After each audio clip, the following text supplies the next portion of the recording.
Hello प्यारे छात्रों, आज के इस वीडियो में हम आपको क्लास 10th हिंदी का ऑफिशियल मॉडल पेपर कराने वाला हूं। जितने भी बच्चे 24 फरवरी को एग्ज़ाम देने जा रहे हैं तो वीडियो को 110% आपको पास कर लेना है, क्योंकि बच्चों यहां से 30 से 40% आपको एग्ज़ाम में देखने को मिलेगा। तो बच्चों चलिए वीडियो को स्टार्ट करते हैं। इसमें आपकी समय विधि रहेगी 3 घंटे 15 मिनट और आपका पूर्णांक रहेगा 70 का। और इसमें कुछ निर्देश दिए हैं, जैसे पहला निर्देश है कि प्रारंभ के 15 मिनट परीक्षार्थियों को प्रश्न पत्र पढ़ने के लिए मिलते हैं। और जो आपका प्रश्न पत्र रहेगा 2 खंड में रहेगा, खंड आ तथा खंड बा में। और जो आपके प्रश्न पत्र जो खंड रहेगा आ, उसमें आपके बहुविकल्पीय प्रश्न रहेंगे, जिसका चयन आपको OMR सीट पर करना होगा। और खंड आ के जितने भी आपके क्वेश्चन रहेंगे यानी कि बहुविकल्पीय प्रश्न रहेंगे, वो आपका प्रत्येक क्वेश्चन 1 अंक का रहेगा। और बच्चों OMR सीट पर अगर हम कोई भी उत्तर सही से लगा दें, अगर गोला मैंने काला कर दिया तो उसे काटे ना, इरेज ना करें एवं व्हाइटनर आदि का प्रयोग नहीं करना है, यानी कि उसमें ज़्यादा कटी पिटी नहीं करनी है, क्योंकि बच्चों वो आपकी मशीन द्वारा काफ़ी चेक होती है। नेक्स्ट दिया है कि प्रत्येक प्रश्न के सम्मुख उसके अंक निर्धारित होंगे, यानी कि आपका ये क्वेश्चन 1 अंक का है तो 1 अंक दिया रहेगा, अगर 2 अंक का है तो 2 अंक इसके सामने ही दिया रहेगा। तो चलिए वीडियो को स्टार्ट करते हैं बिना देरी किए। आपका पहला खंड है, इसमें बच्चों आपके बहुविकल्पीय प्रश्न पूछे जाएंगे जो कि आपके 20 अंक के रहेंगे। तो बच्चों पहला क्वेश्चन है, इसमें बताया गया है कि बाबू गुलाब राय किस युग के लेखक हैं, यानी कि बाबू गुलाब राय जो हैं वो किस युग के लेखक हैं, भरतेंदु युग के या फिर द्विवेदी युग के या फिर मतलब शुक्ल युग के या फिर शुक्लांतर युग के। तो बच्चों आपको बताना है कि बाबू गुलाब राय जो लेखक हैं वो किस युग के लेखक हैं। तो बच्चों बाबू गुलाब राय जो लेखक हैं वो आपके द्विवेदी युग के लेखक हैं, इसमें आपका बी वाला राइट आंसर हो जाएगा। और बच्चों इसके सामने ही इसका अंक दिया है, जैसे ये क्वेश्चन आपका 1 अंक का है। नेक्स्ट आपका दिया है कि चिंतामणि किस विधा की रचना है, यानी कि चिंतामणि जो रचना है वो किस विधा की रचना है, निबंध विधा की है या फिर कविता की है या फिर नाटक की है या फिर कहानी की है। तो बच्चों आपको बताना है कि चिंतामणि जो रचना है वो किस विधा की रचना है। तो बच्चों चिंतामणि जो रचना है वो आपकी निबंध विधा की रचना है, इसमें आपका पहला राइट आंसर होगा, किस विधा की, निबंध विधा की। तो बच्चों इसके सामने भी इसका अंक दिया है। नेक्स्ट आपका बताया गया है कि गबन किसकी रचना है, यानी कि जो गबन रचना है वो किसकी रचना है, मुंशी प्रेमचंद जी की या फिर जयशंकर प्रसाद जी की या फिर निराला जी की या फिर हरिकृष्ण प्रेमी जी की। तो बच्चों आपको बताना है कि गबन जो रचना है वो किसकी रचना है। तो बच्चों गबन रचना है मुंशी प्रेमचंद जी की, इसमें आपका पहला राइट आंसर हो जाएगा। और अभी तक आपने वीडियो को लाइक ना किया तो प्यारा सा लाइक, और चैनल पर नए तो सब्सक्राइब जरूर कर लें। नेक्स्ट बच्चों आपका बताया गया है, इसमें बताया गया कि शुक्ल युग की समय अवधि आपको बतानी है, यानी कि शुक्ल युग की जो समय अवधि है वो कितनी है। तो बच्चों शुक्ल युग की जो समय अवधि है वो 1919 से 1938 ईस्वी तक है, इसमें आपका जो राइट आंसर हो जाएगा वो आपका दूसरा वाला हो जाएगा। बच्चों इसके सामने भी इसका अंक दिया है। नेक्स्ट आपका दिया है कि नीड़ का निर्माण फिर किस विधा की रचना है, आपको बताना है कि नीड़ का निर्माण फिर किस विधा की रचना है, जीवनी की है या फिर आत्मकथा की या फिर साक्षात्कार भेंटकर्ता यानी कि रेखा चित्र की है। तो बच्चों आपको बताना है कि नीड़ का निर्माण फिर किस विधा की रचना है। तो बच्चों नीड़ का निर्माण जो है वो आत्मकथा विधा की रचना है, इसमें आपका बी वाला राइट आंसर हो जाएगा, इसके सामने ही इसका अंक दिया रहेगा। नेक्स्ट आपका दिया है कि प्रिय प्रवास किस युग की रचना है, यानी कि जो प्रिय प्रवास रचना है वो किस युग की रचना है, द्विवेदी युग की या फिर भरतेंदु युग की या फिर प्रगतवाद युग की या फिर छायावाद युग की। तो बच्चों आपको बताना है कि प्रिय प्रवास जो रचना है वो किस युग की रचना है। तो बच्चों प्रिय प्रवास जो रचना है वो आपकी द्विवेदी युग की रचना है, इसमें आपका पहला राइट आंसर हो जाएगा। नेक्स्ट आपका दिया है कि मधुशाला किसकी रचना है, यानी कि जो मधुशाला रचना है वो किसकी है, रामधारी सिंह दिनकर जी की या फिर हरिओज जी की या फिर हरिवंश राय बच्चन जी की या फिर सुमित्रा नंदन पंत जी की। तो बच्चों मधुशाला जो रचना है वो बच्चों आपकी किसकी रचना है। तो बच्चों मधुशाला जो रचना है वो हरिवंश राय बच्चन की रचना है मधुशाला। नेक्स्ट बच्चों आपका बताया गया कि भारत भारती किसकी रचना है, कि भारत भारती जो रचना है वो किसकी रचना है। तो बच्चों भारत भारती रचना है वो मैथिली शरण गुप्त जी की है, इसमें आपका दूसरा राइट आंसर हो जाएगा। नेक्स्ट आपका दिया है कि आधुनिक काल, यानी कि जो आधुनिक काल है कब से कब तक है, आपको बताना है। तो बच्चों आधुनिक काल जो है वो 1843 से अब तक चल रहा है, कब से, 1843 से अब तक, और इसके सामने ही इसका अंक दिया है। नेक्स्ट दिया है कि मतीराम किस युग के कवि हैं, यानी कि जो मतीराम हैं वो किस युग के कवि हैं, आधुनिक काल के या फिर आदिकाल के या फिर भक्त काल के या फिर रीत काल के। तो बच्चों आपको बताना है कि मतीराम जो हैं वो किस युग के कवि हैं। तो बच्चों मतीराम जो हैं वो आपके रीतकाल युग के कवि हैं, इसमें आपका डी वाला राइट आंसर जाएगा। नेक्स्ट दिया है कि हास्य रस का स्थायी भाव आपको बताना है कि हास्य रस का स्थायी भाव क्या है।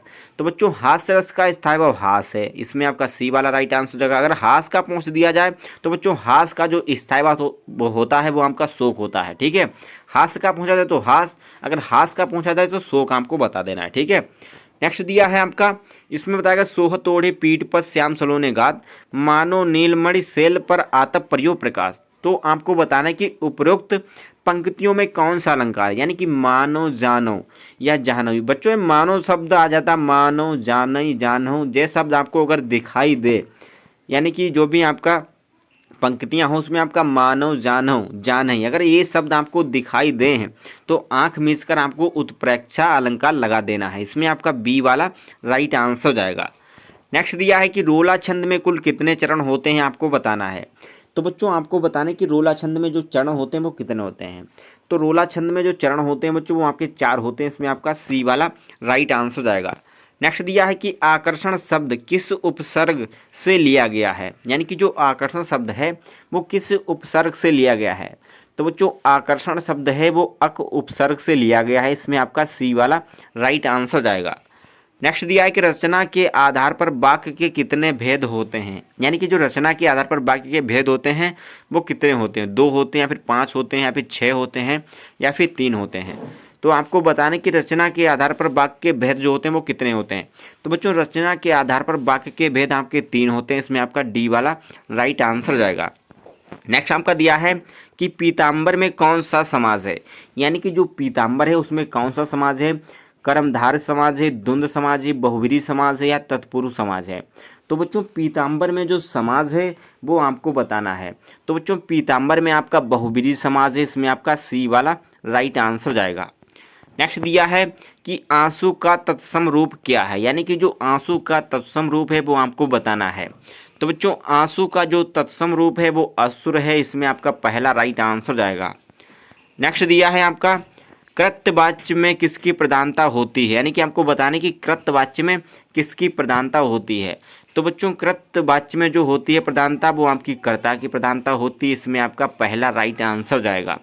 नेक्स्ट दिया है कि ताब्या शब्द में एक यानी कि वचन एवं विभक्ति आपको बतानी है, यानी कि ताब्या शब्द है उसमें कौन सी वचन है और कौन सा विभक्ति है। तो बच्चों ताब्या शब्द में तृतीय, चतुर्थ और पंचम विभक्ति है। तो बच्चों इसमें आपकी तृतीय ये तो गलत हो जाएगा, ये भी आपका गलत हो जाएगा, ये भी। तो बच्चों इसमें आपका चतुर्थ विभक्ति बहुवचन हो जाएगा, यानी कि तृतीय, चतुर्थ और पंचम विभक्ति है और बहुवचन है। तो बच्चों इसमें आपका चतुर्थ दिया है तो इसमें आपका डी वाला राइट आंसर रहेगा। नेक्स्ट आपका बताया गया कि निम्नलिखित में से सर्वनाम हैं, यानी कि कौन से हैं जो सर्वनाम हैं। तो बच्चों वह, यानी कि वह क्या है आपका सर्वनाम है, वह क्या है एक स्थान। तो बच्चों यहाँ पर एक सर्वनाम हो जाएगा वह। मनुष्य तो आपका सर्वनाम नहीं होगा, बचपन भी नहीं होगा, तो वह जो होगा आपका सर्वनाम होगा। तो बच्चों बिल्कुल आपको ऐसे ही बहुविकल्पीय प्रश्न देखने को मिलेंगे। अब बात आती है खंड बाकी, जिसमें आपके वर्णनात्मक प्रश्न रहते हैं जो कि आपके 50 अंक के रहते हैं। तो पहला आपका रहेगा कि निम्नलिखित गद्यांश पर आधारित 3 प्रश्नों के उत्तर देना है, यानी कि जो आपका पैराग्राफ है इसी से आधारित आपके 3 क्वेश्चन रहेंगे, इसी से रिलेटेड आपके क्वेश्चन इसमें पूछे जाएंगे, इन्हीं को पढ़कर आपको इसका उत्तर दे देना है। जैसे पहला क्वेश्चन दिया है कि उपयुक्त गद्यांश का संदर्भ लिखना है, यानी कि जो आपका पैराग्राफ है किस पार्ट से लिया गया, इसके लेखक कौन है, आपको इसका संदर्भ लिखना है। नेक्स्ट दिया है कि गद्यांश के मतलब रेखाचित्र अंश की व्याख्या करनी है, तो यहाँ जहाँ तक अंडरलाइन है वहाँ तक की आपको व्याख्या कर देनी है।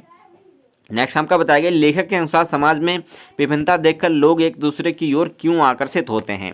तो बच्चों यहाँ पर ही दिखाई दे रहा है कि ये कोई बात नहीं है कि एक स्वभाव और रुचि के लोग में ही मित्रता हो सकती है, समाज में विभिन्नता देखकर लोग एक दूसरे की ओर आकर्षित होते हैं।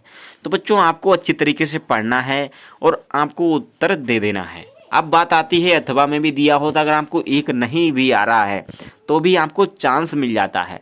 अथवा में भी सेम पैटर्न रहेगा, जैसे सबसे पहला क्वेश्चन है उपयुक्त गद्यांश का संदर्भ, फिर रेखाचित्र अंश की व्याख्या, फिर एक क्वेश्चन आपका इस पैराग्राफ से रिलेटेड आपको मिलेगा। अब बात आती है पद्यांश में, यानी कि दिए गए पद्यांश पर आधारित निम्नलिखित 3 प्रश्नों के उत्तर देना है, यानी कि जो आपका पद्यांश रहेगा उस पर भी आधारित आपके 3 प्रश्न पूछे जाएंगे, उनका भी आपको उत्तर देना है। तो बच्चों इसका आप स्क्रीनशॉट लेना चाहते हैं तो ले लें और अच्छी तरीके से आप तैयार कर लें। चरण कमल बंदो हटाओ जाकी कृपा पंगु गिरे लंगे अंधे को सब कुछ दर्शाई, बहिरे सुने गूंग पुन बोले रंग चले सिर सत्तर दराई। यानी कि सूरदास जी कहते हैं कि चरण कमल बंदो हर राय, चरण की जो मतलब जो हरि जी की, हरि के चरणों की जो वंदना की गई वो कमलों के समान की गई है। जाके कृपा पंगु गिरे लंगे, यानी कि अगर भगवान की कृपा है तो इनकी कृपा से लिंगड़ा व्यक्ति भी यानी कि विकलांग व्यक्ति भी पहाड़ को नांग जाए, अंधे को सब कुछ दर्शाई, यानी कि अंधे व्यक्ति को सब कुछ दिखाई देने लगता है। बहिरा सुने गूंग पुन बोले, यानी कि बहरा व्यक्ति सुनने लगता है, गूंगा व्यक्ति बोलने लगता है जब भगवान की यानी कि उनकी कृपा होती है। तो बच्चों आपको अच्छी तरीके से पढ़ना है और आपको संदर्भ सहित आपको इसका मतलब पाठ लेखक नाम भी आपको 100% तैयार कर लेना है। तो पहला क्वेश्चन रहेगा उपयुक्त गद्यांश यानी कि पद्यांश का संदर्भ लिखना है, फिर रेखा चित्रांश की व्याख्या करनी है, फिर उपयुक्त पंक्तियों में से कौन सा अलंकार आपको बताना है। ठीक है, तो बच्चों अथवा में भी दिया होता, अगर आपको एक नहीं आ रहा है तो एक आप कर सकते हैं। ठीक है, इसका भी आप स्क्रीनशॉट ले लीजिएगा, सेम पैटर्न रहेगा जैसे हमने बताया, आपको वही पैटर्न रहेगा और आपको अच्छी तरीके से 3 क्वेश्चन का उत्तर दे देना है। ठीक है, और अब बात आती है आपकी जैसे संस्कृत में जो आपकी व्याख्या होती है, यानी कि दिए गए संस्कृत गद्यांश में से किसी एक का संदर्भ सहित हिंदी में अनुवाद करना है। यानी कि अथवा में 2 आपके संदर्भ यानी कि इनको हिंदी में अनुवाद करना है, 2 पैराग्राफ दिए हैं, इनमें से किसी को आपको एक को अनुवाद कर देना है, 5 नंबर यहाँ से मिलेंगे। फिर बात आती है श्लोक, यानी कि जो आपका मतलब पद्यांश से रहेगा संस्कृत में, तो इसको भी आपको हिंदी में अनुवाद करना है। और बच्चों देख लो, एग्जामिनर जो होता है वो अच्छे से कॉपी चेक करता है, हमको ज़्यादा नहीं लिखना है, यानी कि मेन जो हो वही बताओ, ज़्यादा हमको भरने की कॉपी ज़रूरत नहीं है, क्योंकि अगर ज़्यादा कॉपी भरेंगे तो एग्जामिनर का भी मूड ख़राब हो जाएगा। जितना है बच्चों उतना लिखो, ज़्यादा लिखने की आपको ज़रूरत नहीं है, अच्छा लिखो, यानी कि थोड़ा खाओ अच्छा खाओ। तो हमको इसका भी मतलब व्याख्या कर देनी है। नेक्स्ट दिया रहेगा 5 नंबर पर, अपने पठित काव्यखंड के आधार पर किसी प्रश्न में से मतलब कि ये आपको क्वेश्चन दिए हैं, किसी में से एक प्रश्न का आपको उत्तर दे देना है, यानी कि जो आपने पढ़ा है, जो आपके ज़िले में आता हो, जो आपके स्कूल में बताया गया है। ठीक है, अब बात आती है क्वेश्चन नंबर 6 की, जहाँ पर आपको लेखकों का जीवन परिचय देते हुए उनकी प्रमुख रचना का उल्लेख करना है। यानी कि किसी एक लेखक का आपको जीवन परिचय लिखना है, या इसमें आपके 3 दिया डॉक्टर राजेंद्र प्रसाद, जयशंकर प्रसाद, आचार्य रामचंद्र शुक्ल जी का। इसमें से किसी एक लेखक का जीवन परिचय देते हुए उनकी प्रमुख रचना का उल्लेख करना है। अब बात आती है किसी कवि का जीवन परिचय देते हुए उनकी प्रमुख रचना का उल्लेख करना है, यह भी आपका 5 नंबर का बच्चों पूछा जाएगा। जहाँ पर 7 नंबर आते हैं वहाँ पर आपको किसी एक श्लोक को आपको लिखना है, जो अपनी पाठ्य पुस्तक में से किसी एक श्लोक को आपको लिखना है जो इस प्रश्न पत्र में ना आया हो, यानी कि जो क्वेश्चन पेपर में ना आया हो। नेक्स्ट दिया रहेगा 8 नंबर, जहाँ पर आपको किन्हीं 2 प्रश्नों के उत्तर संस्कृत में देना है, यानी कि संस्कृत के क्वेश्चन आएंगे तो संस्कृत में ही उत्तर आपको देना है। 2 नंबर आपको यहाँ से मिल जाएंगे। और बच्चों ये आपके बहुत सरल आते हैं, वीर कैन पूछते चंद्रशेखर का सिद्ध पूर्व राजा का सिद्ध भारतीय संस्कृत मूल किम, यानी कि जो भारतीय संस्कृत है उसका जो मूल है वो किम अस्ति क्या है, तो बच्चों आपको बताना है। नेक्स्ट आपका रहेगा 9 नंबर पर, जहाँ पर आपको किसी भी विषय पर निबंध लिखना पड़ेगा, जहाँ पर आपको 7 नंबर मिल जाएगा। तो पर्यावरण प्रदूषण के उपाय या फिर आतंकवाद मतलब कारण और निवारण लिखना है, जनसंख्या लाभान, नारी सशक्तिकरण आपको बताना है। निबंध आपको अच्छी तरीके से याद कर लेना है। अब बात आती है 10 नंबर पर, जहाँ पर आपको किसी में मतलब इसका उल्लेख करना है, यानी कि अपने विशेष रुचियों का उल्लेख करते हुए अपने परम मित्र यानी कि अपने मित्र को एक पत्र लिखना है, या फिर मध्य रेलवे में एक जिला यानी कि शिकायत के लिए, यानी कि जो रेलवे में शिकायती पत्र लिखना है, टिकट यानी कि टिकट निरीक्षक द्वारा किए गए अभद्र व्यवहार, यानी कि जो टिकट निरीक्षक वहाँ पर बैठता है उसके द्वारा गलत व्यवहार करने के लिए हमको उत्तर मध्य रेलवे को एक शिकायत पत्र लिखना है। 4 नंबर बच्चों यहाँ से हमको मिलेंगे लेटर यानी कि पत्र लिखने समय। तो बच्चों आई होप आपको अगर वीडियो अच्छा लगा तो लाइक और चैनल पर नए हैं तो सब्सक्राइब